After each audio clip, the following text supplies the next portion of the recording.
Souvenir. Retour dans l'histoire. Voici la chronique Flashback avec Steve Ray. Oh, que oui, il est en forme. Notre Stevie Ray, va bien falloir que je lui demande en quoi est-ce qu'il est déguisé aujourd'hui. Comment vas-tu, Stevie? Ben, ça va très bien. Il fait beau, c'est l'Halloween, mais dans mon cas, j'ai pas besoin de me déguiser. Quand t'es pas un beau gars, ben, c'est plus facile. Oh, non, dis pas ça quand même. Non. Moi, je suis contente que tu te sois pas déguisé en courant d'air. Ben, c'est déjà ça, hein? C'est Bon. déjà pas pire. Fait que tu Ben, nous parles... rendu à nos âges, c'est sûr que le déguisement, c'est plus pour les parties. Ben, absolument. Mais t'es un gars de party. Alors, je me disais Un peut-être... peu, oui. Peut-être est-il déguisé et en quoi nous le saurons jamais. Il est mystérieux. Non, là, je suis en déguisé en gars du matin, couetté. OK, c'est bien correct, Stevie. Ma chère Voice, Oui. cette semaine, nous retournons à une époque où le rock pur et dur régnait toujours à son plein avec notre hit flashback New Girl Now du groupe prolifique canadien Honeymoon Suite, un tube qui représente à merveille l'expression, le style hard rock qui s'est classé numéro 23 au Canada, sorti tout d'abord en simple en 1984. Et ma question hebdomadaire, où étais-tu en 1984 et est-ce que tu écoutais du Honeymoon Suite? Et je crois connaître la réponse. Écoute, je vais te confirmer qu'en 1984, j'avais 2 ans, tout dépendant du mois que c'est sorti, mais pas plus de 2 ans. Alors, je ne devais pas vraiment écouter du Honeymoon Suite. Je crois que j'étais peut-être plus sur la musique de mes parents à cette époque-là, sans le savoir même ce que j'écoutais. Ben, peut-être qu'eux écoutaient justement du Honeymoon Suite parce que c'était très populaire. Peut-être. Donc, Honeymoon Suite, c'est une formation aux couleurs musicales variées, présentant une combinaison très belle voix et sonorité toute particulière des cordes de métal. Et concernant notre New Girl Now, c'est ni plus ni moins qu'un hymne pour les gars tannés d'une blonde un peu suffisante et indifférente. Et la chanson ne perd pas de temps pour montrer ses appels en ce sens. D'ailleurs, l'aspect guitare combiné à une certaine agressivité au niveau paroles et notes établissent vite l'énergie voulue et réussie de ce tube qui vieillit bien. Est-ce que pour toi, le début d'une chanson, finalement, c'est ce qui va faire son succès ou non? Moi, si j'accroche, c'est dans les premiers accords. Si j'accroche pas dans ces premiers accords-là, c'est plutôt rare que je vais poursuivre, mais souvent, juste pour la réécouter, je vais l'écouter 2-3 fois avant de me faire un jugement, mais c'est vraiment important pour moi, les premiers accords. Oui, ce qu'on appelle le hook qui vient, l'hameçon qui vient te chercher. Absolument. La signification derrière notre hit flashback de la semaine est plutôt manifeste et effectivement, l'auteur de la chanson l'a écrite, comme on le devine facilement, sous l'influence d'une relation avec sa première blonde, juste avant le niveau collégial, une relation qui se terminait. Mais le tout sans être à l'article de la mort. Et à la base, le groupe jouait ici et là dans des bars, des clubs locaux, étant reconnu pour être un band de covers, de reprises, avant toute chose, ayant l'habitude de jouer 45 minutes de reprises, tel que leur habituel contrat le stipulait, mais avaient parfois l'habitude de prolonger leurs prestations par pur plaisir et générosité musicale envers leur public, ravi qui en demandait plus. Et c'est dans de telles occasions qu'ils en profitaient pour présenter de façon aléatoire leur propre composition. Et vous aurez deviné que New Girl Now faisait partie de ce répertoire surprise et ajouté.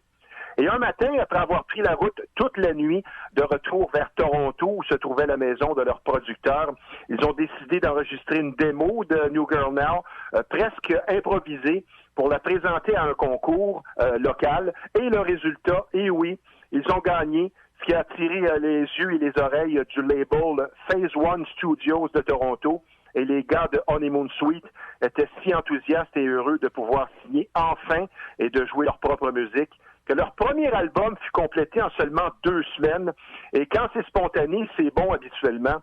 Qu'est-ce qui fait que certains artistes sont efficaces et d'autres non, Isabelle? Écoute, je ne sais pas. Bonne question. C'est fort probablement le moment. Je ne sais pas, l'organisation, la spontanéité, ça y va pour beaucoup parce que moi, quelqu'un qui est trop préparé, qui est pas assez naturel, j'aime pas tant ça non plus. Ça doit être une bonne combinaison de tout ça avec un petit peu de chance.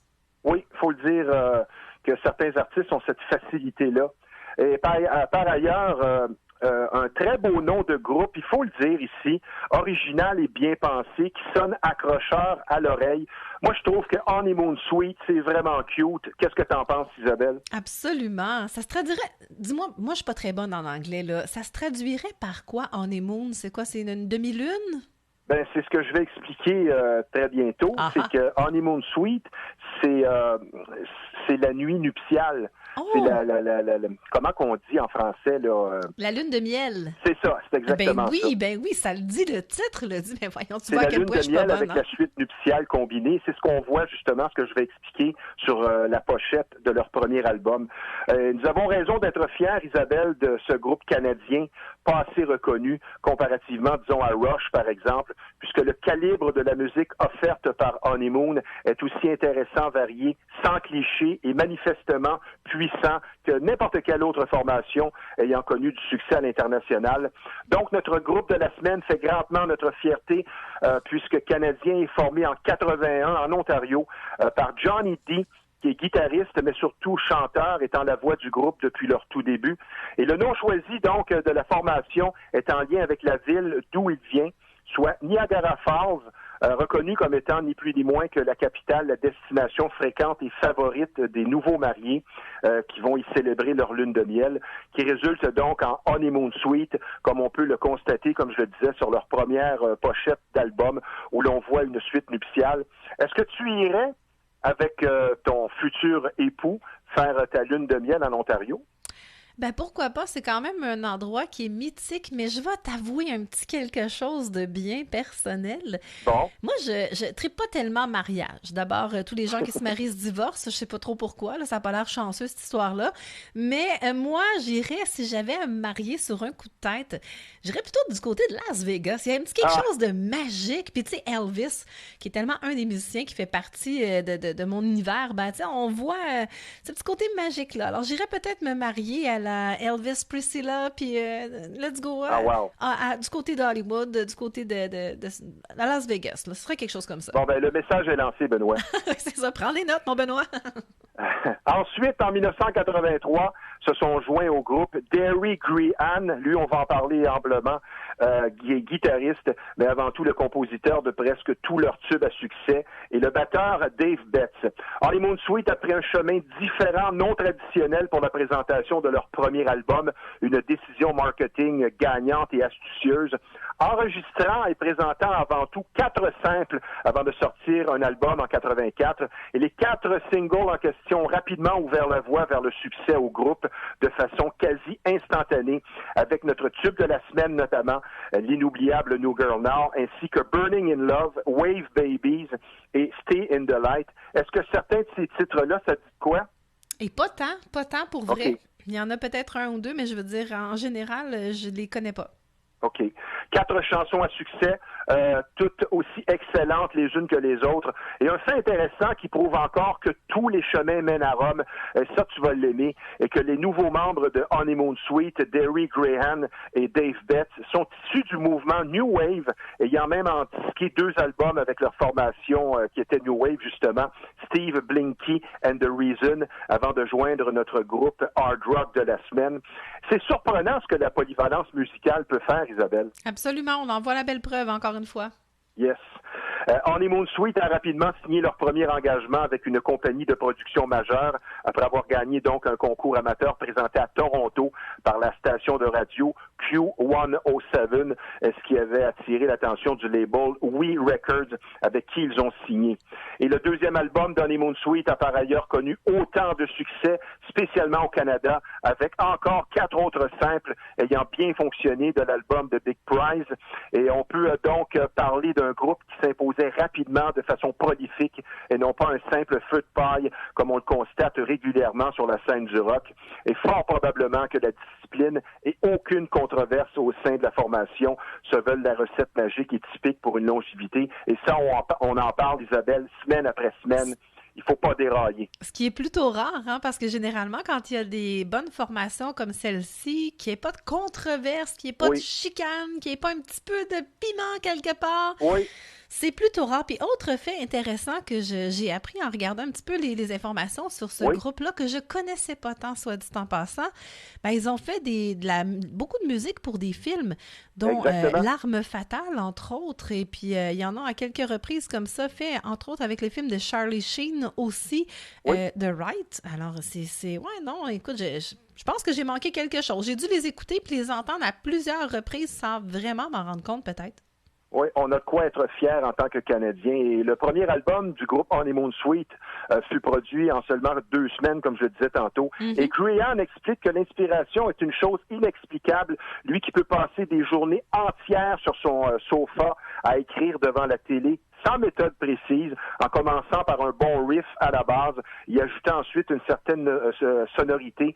Est-ce que tu t'imagines, Isabelle, un après-midi sur ton sofa, tu t'adonnes à composer un succès spontané qui va te valoir $1 million? Et que j'aimerais ça avoir ce talent-là. Mais malheureusement, j'ai de la misère à faire mes posts Facebook, fait que je vais laisser ça à quelqu'un d'autre. Bon. Une belle humilité de ta part. Oh que oui, on sait ce qu'on vaut dans la vie, hein?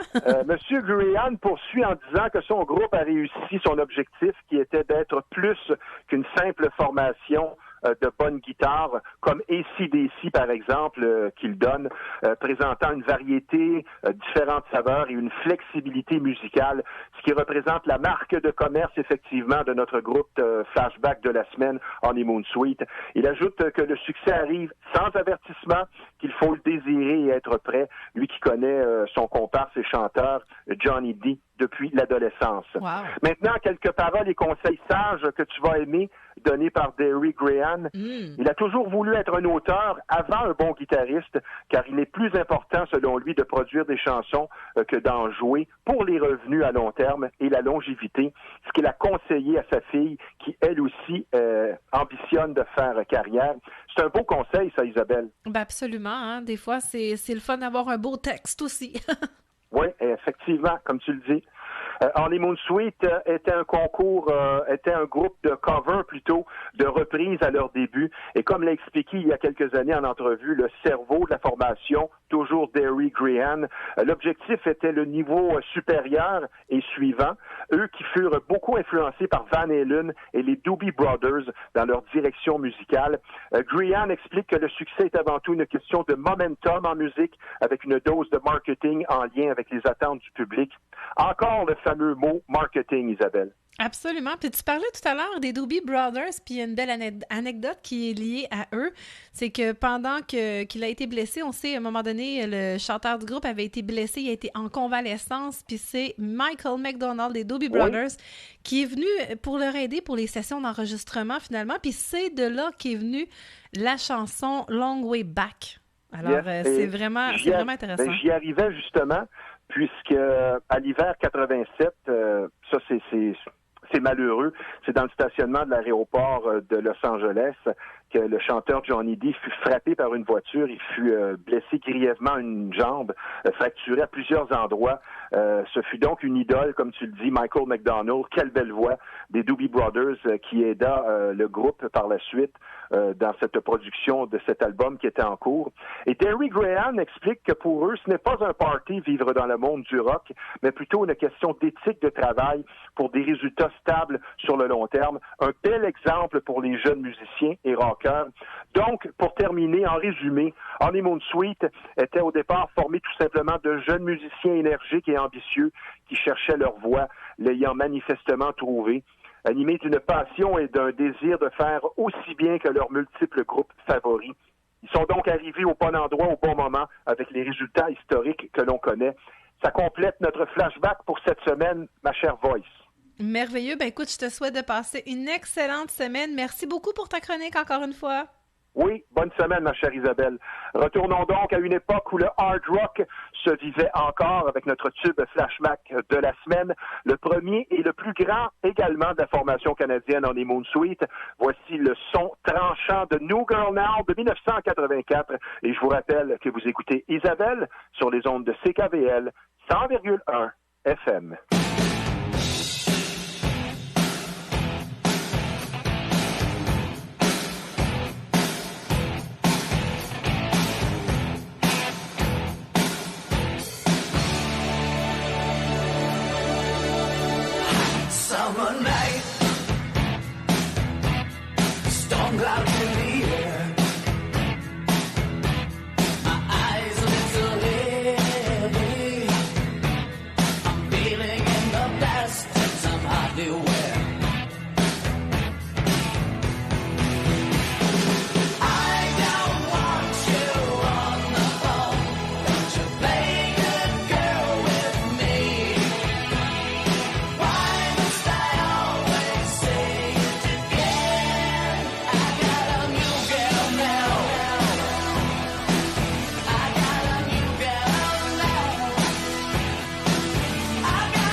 too low.